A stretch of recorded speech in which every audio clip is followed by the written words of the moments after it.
Here are the top 10 tips for trading in Rocket League, and these tips are very useful on making profit. Make sure to leave a like, subscribe, and here's today's sponsor. Are you tired of getting scammed? Well, come to OP Market where you can trade with a bot and get as many items as you want. Make sure you use my code DERPY and the link will be down in the description below. Thank you for sponsoring today's video. Let's get right on with it. So the first tip I'm going to be teaching you is checking prices in Rocket League. And what I mean is checking the prices of each item that you are trading for. So if you go on the internet and type in RL Insider, you'll see a website where you can check prices for every item. And they have this for all platforms. And on PlayStation, so we're going to be clicking on the PlayStation. And as you guys can see right here, here are all the prices for literally every single item in the game they have. And this is one of the best websites to check prices for every single item that they do actually have. Tip number 2 is to actually just go into party chats with people, because it is 110 times easier to negotiate prices than having to type on the bottom right hand of your screen, because everybody, or at least most of us who play Rocket League, use a controller, right? We don't want to sit there and have to type with our controller and then the person thinking you're not doing anything, or they might just leave the trade because you're taking too long to type. So always ask them, like the people that you are trading with, to just go into a party or even just turn on their microphone, because we do now have like a little game chat on Rocket League, so always use your microphone. Or even start your own PlayStation community, or even Xbox group chats or Discord servers, or even join Reddit, because there will be a lot of people trading. I know it's really hard now these days to trade, especially on PlayStation. We used to have communities, we no longer have communities, so make sure to go on Discord or join these like little PlayStation group chats. Even if you guys want, if you guys are on PlayStation, I'll even start one and you guys can trade with one another. But just try to join little group chats like that. And I've actually talked about this before. If you guys type in the name trade and the password trade,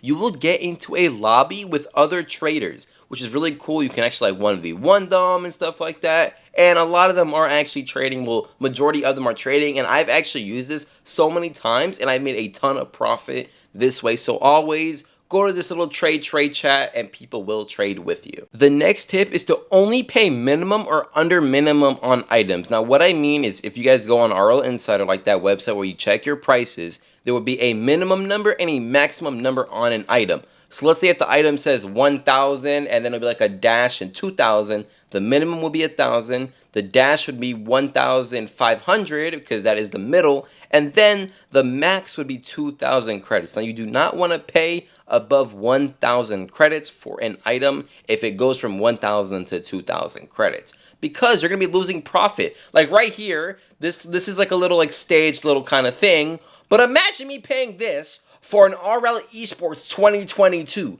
You know how much profit I would lose? Like, this is a lot of credits right there where I'm showing or what I'm putting in. And that is how you could actually lose profit, just like that. So always pay only minimum for an item. The next thing, and this is very, very important, guys, is to always check, and I really mean this, always check the series of the item that you have, okay? Because you never know, a certain item can be OG, and what I mean by OG, I mean original, which is from like back in like 2017 to 2019, making them very rare to come by and hard to find. Here is an example of me buying a OG created item for only 200 pure credits. Now the minimum of this, the minimum price of this item is only 200, but I can guarantee probably sell it for 250 to even 300 credits, or even in item offers, because it's Nitro. Somebody might want it because of the set, so always check them and make sure that they are OG, like Champions Crate 1, 2, 3, 4, Player's Choice Series. All those items are from OG crates, so always check them, because if they are, you can sell them for more than what they're actually worth on RL Insider. Like an example, here are some sets and stuff like that that are OG, like this entire ARA 51 set that is Champions 4 Series.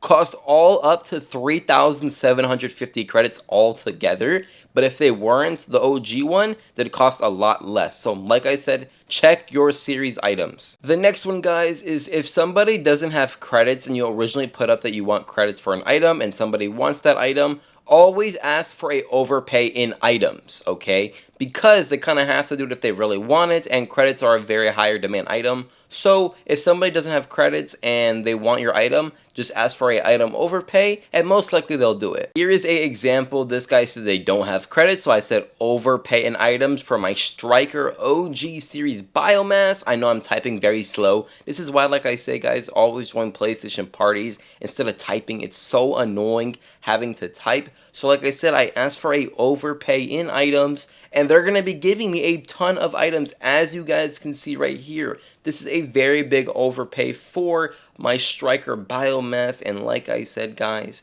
make sure that if they do not have credits, just ask for an overpaying item and trade your items for more items, and eventually you'll be able to get credits for those items. And that's kind of how I trade, to be honest. Now, this one right here, I cannot stress this enough, okay? Do not gamble in Rocket League. Now, what I mean is do not do trade-ups, okay? Unless if you just have them laying around. Like, don't sit there and actively try to do trade-ups. You will not win. You will not win, I promise you. Let me show you an example. So here's an example of me actually doing this. I'm giving 300 pure credits for 5 non-crate exotics, and you guys are going to see what I get. This wasn't even worth it. That's what I'm telling people. Never, ever, ever, I mean ever do it. Unless if you're like missing 1 or 2 and you just have them laying around and you might have a chance of getting something good, but don't actively try to buy them if you just have pure credits and hoping you get something good. 99% of the time, you're not going to get anything good, and you guys are going to see right here what I mean. Doing all this, even a striker one, and I get a party time that costs 100 credits, making me lose 200 credit profit. So never do this. The next tip we have, guys, is do not rush your trades. Just be patient, and I promise you, you will sell that hard to sell item. Just be patient, be calm, be collected, and I promise you, you will sell that item that you do not want in your inventory no more. The next tip, guys, is read the market. Now, what I mean by reading the market, I mean just because an item might cost around 500 credits does not mean it's an easy sell. Especially limiteds. Now, like as you guys can see, all these limiteds, they might cost around 50 to 100 credits to even 200 credits, but I promise you, they are not selling for that. They are very hard to sell, so just remember that when you're buying limited items or even other certain items that you're getting good, decent deals on them. Next thing, the next and final thing, guys, is to simply watch out for scammers. Something I'm going to tell you, never trust a trust trade on PlayStation. This is for my PlayStation users out there. Do not click on any QR codes. Everybody, don't click random links, sketchy links. They are scams, okay? And like I said, do not, I mean, do not trust anybody who says trust trade. A trust trade is like, yeah, like I'll give you, if you give me some of these items, I'll give you all of it back plus more. It's a scam. Now there's also other scams just like this one where they like might say, oh, I'll give you like 100 credits and then switch out the 100 credits for 10 credits. Now I do want to say this guy is not a scammer. I just asked him to do this bit for me. He's not a scammer, just to let you guys know. But there are scams like this, so I truly recommend just watching out for your trades and make sure that they are not, real, or that you're actually getting what you want, okay? But like I said, guys, make sure to leave a like, subscribe, turn on post notifications, and I'll see you guys in the next one.